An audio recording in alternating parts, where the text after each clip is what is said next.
കായംകുളത്തെ LDF സ്ഥാനാർത്ഥി U പ്രതിഭ MLA-ക്കെതിരെ അധിക്ഷേപ പരാമർശം നടത്തിയ UDF നേതാവിനെ അറസ്റ്റ് ചെയ്ത് സ്റ്റേഷൻ ജാമ്യത്തിൽ വിട്ടു. UDF നിയോജകമണ്ഡലം കൺവീനറും മുസ്ലിം ലീഗ് നേതാവുമായിരുന്ന ഇർഷാദ് ചക്കാശ്ശേരിക്കെതിരെയാണ് പോലീസ് നടപടി.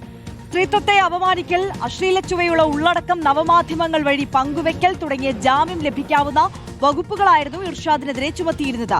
മനീഷ് മഹിബാൽ വിവരങ്ങളുമായി ചേരുകയാണ്. Manish, good morning. അങ്ങനെ എന്തായാലും അങ്ങേയറ്റം അധിക്ഷേപകരമായ പരാമർശം നടത്തിയ ലീഗ് നേതാവിനെ അറസ്റ്റ് ചെയ്ത് ജാമ്യത്തിൽ വിട്ടിരിക്കുന്നു.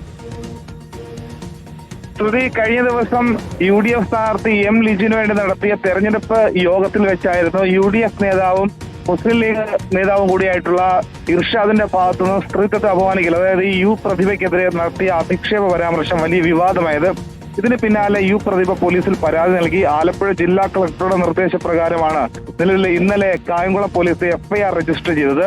സ്ത്രീത്വത്തെ അപമാനിക്കലൊപ്പം തന്നെ ഈ രീതിയിൽ അധിക്ഷേപ പരാമർശം, നവമാധ്യമങ്ങളടക്കം അങ്ങനെയുള്ള ഉള്ളടക്കം പങ്കുവയ്ക്കൽ അടക്കമുള്ള വകുപ്പുകൾ ചുമത്തിയാണ് ഇർഷാദ് ചക്കാശ്ശേരി ഇന്നലെ രാത്രി കായംകുളം പോലീസ് അറസ്റ്റ് ചെയ്തത്. സ്റ്റേഷൻ ജാമ്യം ലഭിക്കാവുന്ന വകുപ്പുകളായതുകൊണ്ട് തന്നെ അങ്ങനെ ജാമ്യത്തിൽ വിട്ടയക്കുകയായിരുന്നു. ഇർഷാദിനെതിരെ നിലവിൽ ആ UDF കൺവീനർ, നിയോജകമണ്ഡലം കൺവീനർ സ്ഥാനത്ത് നിന്ന് ഇർഷാദിനെ നീക്കിയിട്ടുണ്ട്. ഒപ്പം തന്നെ മുസ്ലിം ലീഗ് പാർട്ടിയിൽ നിന്നും സസ്പെൻഡ് ചെയ്തിട്ടുണ്ട്. ഇതിൽ കൂടുതൽ നടപടി വേണം, അതായത് മാപ്പ്, ഈ വിഷയത്തിൽ മാപ്പ് പറഞ്ഞിരുന്നു ഈ ഇർഷാദ്. ഒപ്പം തന്നെ ഈ അവിടുത്തെ UDF സ്ഥാനത്ത് M ലിജുവും ക്ഷമാപണം നടത്തിയിരുന്നു, ഖേദം പ്രകടിപ്പിച്ചിരുന്നു. പക്ഷെ അത് പോരാ, അത് നിയമ നടപടിയിലേക്ക് തന്നെ പോകണമെന്ന നിലപാടിൽ യു പ്രതിഭ ഉറച്ചു നിൽക്കുകയായിരുന്നു. നിലവിൽ തെരഞ്ഞെടുപ്പ് കമ്മീഷനും CPM നേതാവ് PK ശ്രീമതി പരാതി നൽകിയിട്ടുണ്ട്.